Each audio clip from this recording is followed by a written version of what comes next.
is the only video that you're gonna need if you're trying to understand how to lose weight. I don't believe the calories on the machine that they're saying that I burned. It's all a lie. I lost 40 pounds and I'm not gatekeeping. So step number one, you wanna go to tdee-calculator.net and calculate your calories. Or you can Google calorie calculator.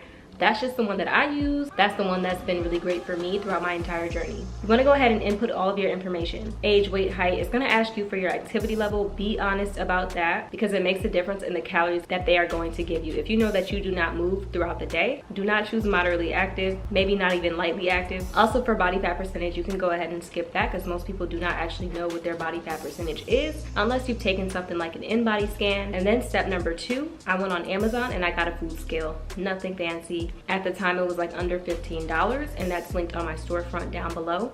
So the purpose of the food scale, yes, you can weigh your food in cups, like, you know, measuring cups and stuff like that. To be really accurate and make sure you know the calories of the foods that you're eating, you want to go ahead and get a scale for more accuracy. Scales, measuring it to the gram, to the teeniest little bit, is going to give you 100% certainty and accuracy of what you are consuming. So it's putting yourself in a lose-lose situation. Am I saying that you have to calorie count to lose weight? Absolutely not. There are plenty of people that do not calorie count and they eat intuitively. But for me, I knew nothing about food, nothing about nutrition. A nutrition label was just something on the back of food, nothing I paid attention to. I didn't know what serving sizes looked like. So for me, it was best for me to just embark on that journey of learning how to weigh and track food, learning what serving sizes look like, because boy, they will shock you. And then to organize my food and to make sure I was hitting my calorie goal and my protein goal, I went ahead and downloaded myfitnesspal. Download myfitnesspal or any food tracking app. For me, myfitnesspal was my go-to. I still use it to this day. What you can do in myfitnesspal is start logging your food. And then from there, I started weighing almost everything that I ate. And that allowed me to know that I was for sure 100% in my deficit and I was for sure hitting my protein goal. I felt a lot of power in knowing that I was putting myself in a can't lose situation. If I know exactly what I'm eating to the gram, I already know I'm hitting my calorie goal and I know that I'm hitting my protein goal. So learning how to weigh and track my food, believing that I deserved to embrace that learning curve and to learn how to do that accurately, no matter how long it took. When you calculate your calories on that website, it will give you a protein goal. Different professionals in the fitness industry have differing opinions on how much protein people should get. Some people say 1 gram of protein per pound of body weight. So if you weigh 150 pounds, you should try to get 150 grams of protein. Some people say multiply your body weight or your goal weight times 0.6 or 0.8. But I'll say this, when I was like around 150, I was aiming to get 120 to 150 grams of protein a day. So many differing opinions out there, but that is what worked for me. I was just like, the more the better. I don't want to overdo it, of course. But I did aim to have really high protein days. Why is protein important? Protein is really important when you're trying to lose a lot of weight. Why? Because we don't want to lose a lot of our muscle mass. When people say they want to be toned, you know, maybe have little lines in their stomach, you know, not too buff, not Dwayne The Rock Johnson. But when they say they want to be just toned, that's code for having muscle. So when you lose weight just doing cardio and not really like lifting weights or doing some form of resistance training to remind your body that muscles are there, and exercises that support muscle growth, muscle sustaining. As you're losing a lot of weight and fat, you're also going to be losing a lot of muscle. So once you finally cut down all the layers of fat and get your body fat percentage low, you might have that skinny fat look and you're not going to look very toned just because you lost a lot of muscle mass. So muscle mass is what helps to give those little lines in the stomach and those little toned arms. So when you say you want to look toned, toned is just code for muscle.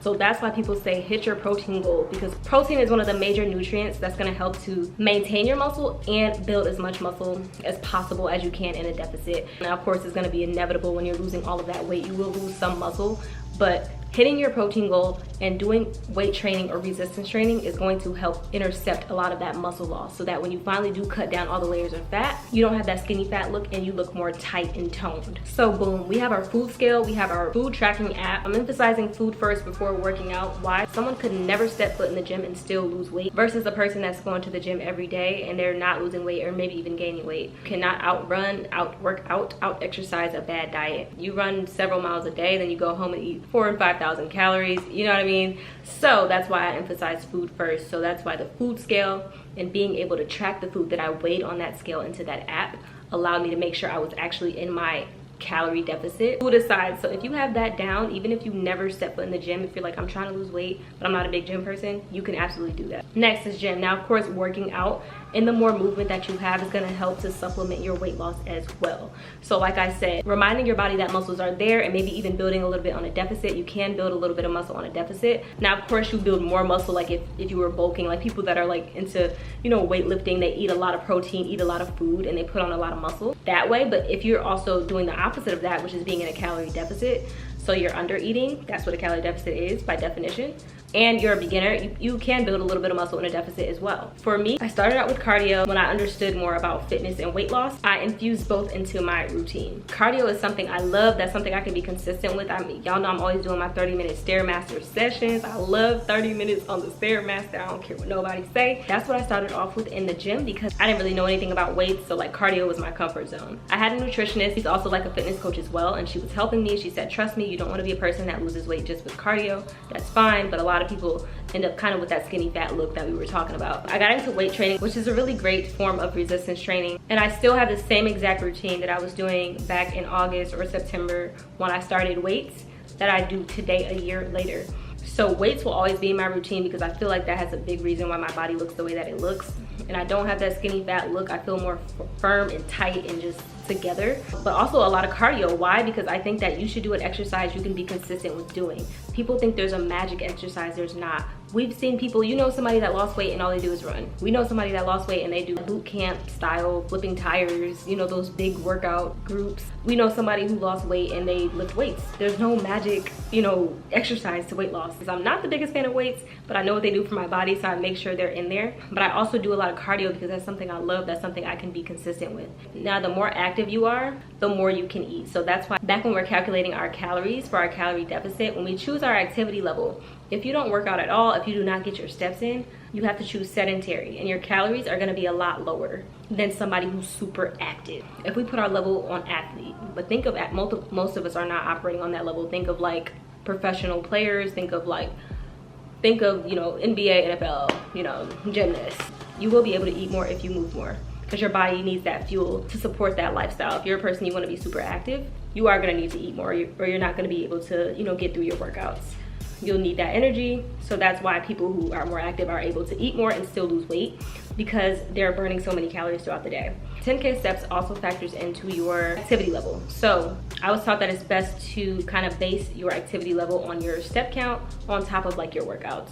So even if you work out a lot, you go to the gym a lot, but you don't move much throughout the rest of the day and your step count is like under 5,000, you would be considered like sedentary or lightly active. So once I found that out and I started getting my step count in, the weight started melting off. You know, I think of working out as a supplement to my diet, right? So even if my machine told me I burned, if I got off the Stairmaster, it told me I burned 600 calories, I'm not factoring that back in. And I think that's why I was winning. I don't believe the calories on the machine that they're saying that I burned. It's all a lie. It's all a lie. But no, I was just taught that, you know, those things are not accurate. Even if you have a Fitbit, if you have an Apple Watch, they're not 100% accurate. There's no way for them to be accurate. Not that I don't love those things. I think Fitbits, Apple Watches are great for people that are into fitness, but it's very hard to be able to tell exactly how many calories you burn through a workout. So I didn't factor that back in. I didn't say, oh, I can go home and have 2 Uncrustables because I burned X amount of calories. I just counted that as the cherry on top. Like, okay, it put me deeper into a deficit. I don't know how deep, because I will never be able to know that. These machines don't know, these Apple Watches don't know. But I'm just gonna say this is a cherry on top. You know, I don't treat exercises as a means of like strictly just burning calories. For me, it's my heart health. I started on level 2 on the Stairmaster. Now I'm on level 10. So my heart is stronger, which is also a muscle too. And you know, we're not gonna be young forever. So, you know, people that are just like, oh, anti-cardio, oh, just weights.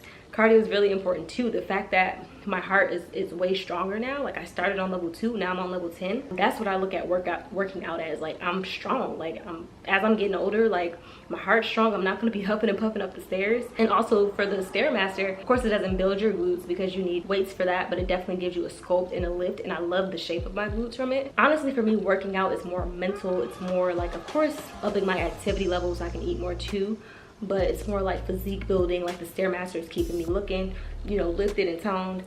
And then the weights also give me that toned look. And then all the cardio also helps to keep me slim. I prefer more slim, you know, slim fit look. So I look at working out as more of like, I'm getting stronger. I look at it more as physique building versus like, oh, I need to burn X amount of calories today. As far as recipes on how to have higher protein, lower calorie foods, you know, I have so many of those on my TikTok, but if you guys want me to start putting those here, I definitely can. For the YouTube family, I'm not gonna leave y'all out, because all these recipes I be making, I know y'all see it, y'all. It's really so good, and so many people love these recipes. The receipts are there. Those are the main keys to weight loss, y'all. Like, if y'all have this, y'all will lose the weight. I put myself in a can't lose situation. So I bought my scale, downloaded myfitnesspal to make sure I was hitting that calorie goal, hitting my protein. I was doing resistance training to make sure that when all the weight's gone, I don't have that skinny fat look. And I did an exercise I love to be able to be consistent. And I kept my activity level high and, you know, getting my steps in, walking. That's what's really gonna help you. So if you guys want more content like this on how to just transform your life and your mind, definitely let me know.